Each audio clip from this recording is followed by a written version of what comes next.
Assalamualaikum warahmatullahi wabarakatuh. Kami dari kelompok 4 yang beranggotakan saya sendiri Rizka Yulian, lalu ada Ataya Mufidah, Dinda Raisa, dan Nadia Sari ingin mempresentasikan hasil dari analisis studi kasus kami dan juga ingin menjelaskan tentang Net Present Value NPV, Internal Rate Return IRR, Payback Period, BCR, dan Profitabilitas Indeks atau PI. Yang pertama ada Net Present Value atau NPV. NPV digunakan saat menghitung modal untuk menganalisis potensi keuntungan sebuah proyek atau investasi yang akan dilaksanakan. Sederhananya, Net Present Value adalah perkiraan laba yang akan didapatkan dari usaha, proyek, atau penanaman modal. Dengan kata lain, NPV adalah alat atau cara untuk mengukur peluang investasi. Apakah investasi tersebut layak dilakukan atau tidak? NPV positif menunjukkan bahwa proyeksi pendapatan dari investasi atau proyek lebih besar dari biaya yang dikeluarkan, sedangkan NPV negatif menandakan kerugian. Sementara jika nilai sama dengan 0, maka hasil tersebut akan membuat nilai perusahaan tetap sama alias tidak berubah.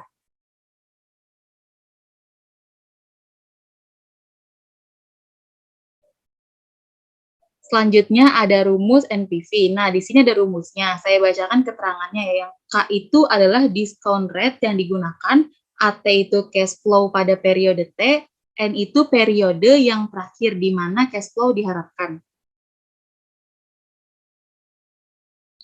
Di sini ada kelebihan dan kekurangan dari NPV. Yang pertama, memperhitungkan kelebihannya. Yang pertama ada memperhitungkan tingkat bunga yang sebenarnya. Yang kedua ada mudah diterapkan karena tidak menggunakan pendekatan trial and error. Yang ketiga mudah menyesuaikan dengan resiko, yaitu dengan menggunakan tingkat bunga yang berbeda untuk tahun-tahun berikutnya. Lalu kekurangannya ada yang pertama ada sulitnya menentukan rate minimum yang diinginkan, lalu ada tidak menunjukkan rate of return sebenarnya, lalu ada adanya asumsi bahwa semua aliran kas masuk bersih segera dapat diinventariskan kembali pada rate yang dipilih. Lalu yang kedua ada internal rate return atau IRR. Metode IRR pada dasarnya merupakan metode untuk menghitung tingkat bunga yang dapat menyamakan antara present value dari semua aliran kas masuk dengan aliran kas keluar dari suatu investasi proyek. Metode ini digunakan untuk menghitung besarnya rate of return yang sebenarnya internal rate of return IRR harus dicari dengan trial dan error. Nah, di sini ada rumus internal rate return. Di keterangan rumusnya itu keterangan yang pertama ada R kecil, yaitu tingkat bunga yang akan menjadikan PV dan proceed sama dengan PV dari capital outlays. AT sama dengan cash flow untuk periode T, lalu N adalah periode terakhir di mana cash flow diharapkan. Baiklah, yang selanjutnya adalah kelebihan dan kekurangan dari IRR. Yang pertama ada kelebihan, yaitu yang pertama, menghindari pemilihan rate of return minimum yang diinginkan. Yang kedua, yaitu memperoleh rate of return yang sebenarnya. Yang ketiga, berdasarkan referensi rate of return yang sebenarnya bukan sekadar selisih NPV. Dan yang keempat, tidak memiliki beban untuk menginvestasikan kembali seperti yang digambarkan pada metode NPV. Adapun kekurangannya itu yang pertama lebih rumit, terutama jika aliran kas bersih tidak sama untuk setiap periode. Yang kedua, harus menggunakan analisis sensitivitas. Nah, baiklah yang selanjutnya adalah payback period. Payback period atau periode payback merupakan metode yang digunakan untuk menghitung lama periode yang diperlukan untuk mengembalikan uang yang telah diinvestasikan dari aliran kas masuk atau proceeds tahunan yang dihasilkan oleh proyek investasi tersebut. Nah, apabila proceeds setiap tahunnya jumlahnya sama, maka payback period atau PP dari suatu investasi dapat dihitung dengan cara membagi jumlah investasinya atau outlays dengan proceeds tahunan. Atau dapat dirumuskan yaitu investasi kas bersih per aliran kas masuk bersih tahunan. Untuk menghitung payback period yang mempunyai nilai proceeds yang tidak sama setiap tahunnya, maka dihitung akumulasi proceeds-nya terlebih dahulu, sehingga diperoleh akumulasi kas masuknya.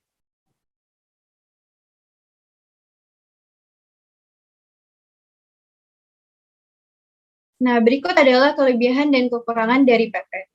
Yang pertama, kelebihannya yaitu mudah dihitung tidak memerlukan data yang banyak. Yang kedua, berdasarkan pada case basis, bukan accrual basis. Yang ketiga, cukup akurat untuk mengukur nilai investasi untuk diperbandingkan untuk beberapa kasus dan bagi pembuatan keputusan. Yang keempat, dapat digunakan untuk melihat hasil-hasil yang dapat diperbandingkan dan mengabaikan alternatif-alternatif investasi yang buruk atau tidak menguntungkan. Yang kelima, menekankan pada alternatif investasi yang memiliki periode pengembalian lebih cepat.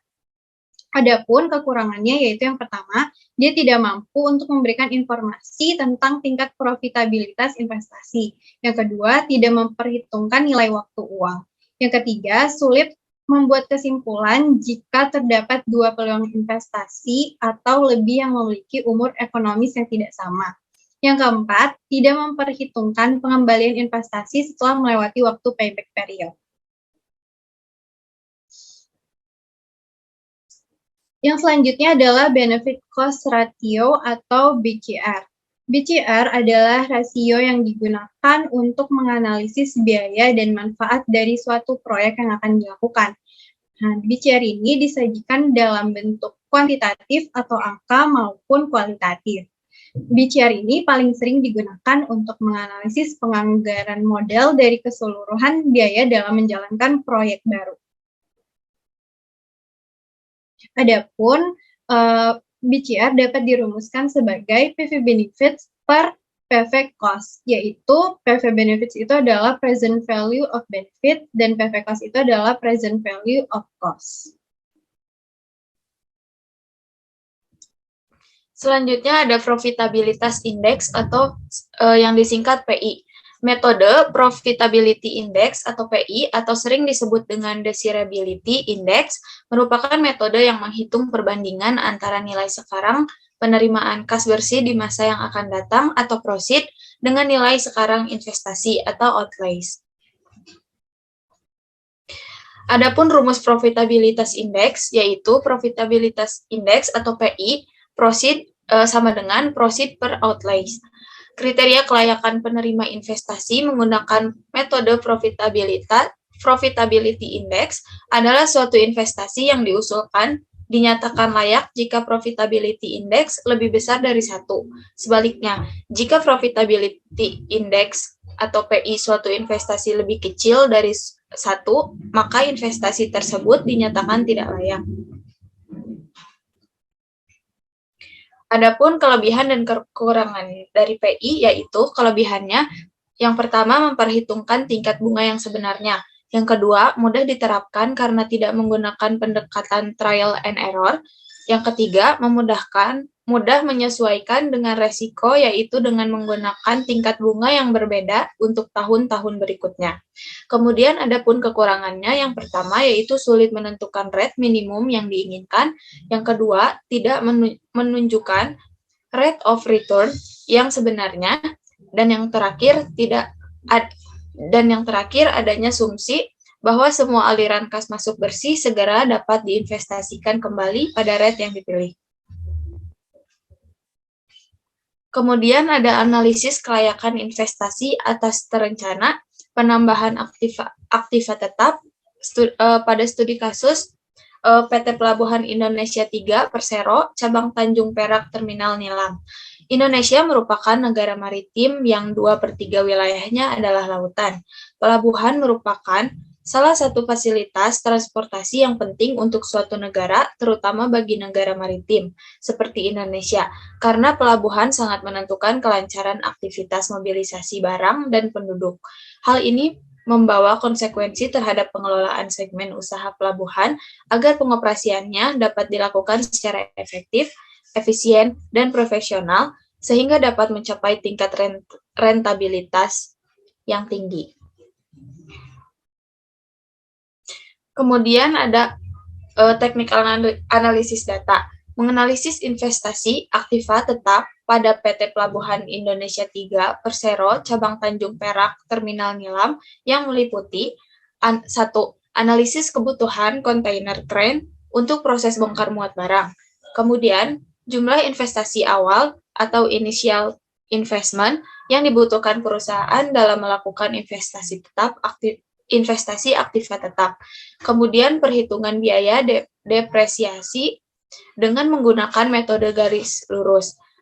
Selanjutnya, perhitungan biaya modal dengan menggunakan metode Weighted Average Cost of Capital atau WACC.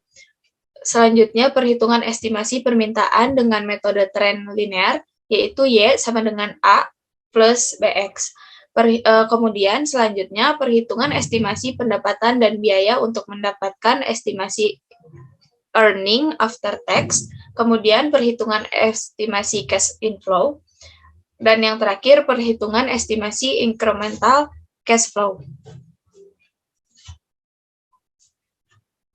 Nah, adapun penilaian kelayakan investasi aktiva tetap pada PT Pelabuhan Indonesia 3 atau Persero dengan menggunakan metode yang pertama ada metode Average Rate of Return atau ARR dengan rumus sebagai berikut.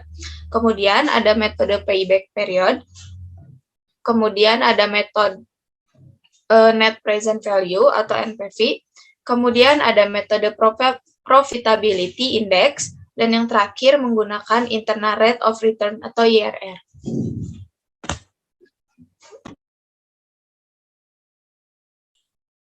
Selanjutnya ada hasil penelitian kami. Yang pertama ada analisis capital budgeting. Yang pertama ada metode Average Rate of Return. Metode ini mengukur tingkat keuntungan rata-rata yang akan diperoleh dari suatu investasi. ARR dapat dihasilkan dengan perhitungan dengan cara membandingkan average earning after tax dengan average investment. Nah, berdasarkan hasil perhitungan nih, nilai ARR itu sebesar 160%, yang artinya investasi layak untuk dilaksanakan, karena nilai ARR dari COC, nilai COC itu sebesar 9,756%. Lalu ada metode payback period. Metode ini digunakan untuk mengukur kelayakan suatu investasi. Nah, metode ini digunakan untuk mengetahui berapa lama waktu yang digunakan untuk menutup kembali pengeluaran initial investment dengan menggunakan cash inflow yang telah dihasilkan. Nah, berdasarkan hasil perhitungan, payback period yaitu sebesar 1 tahun, 4 bulan, 28 hari.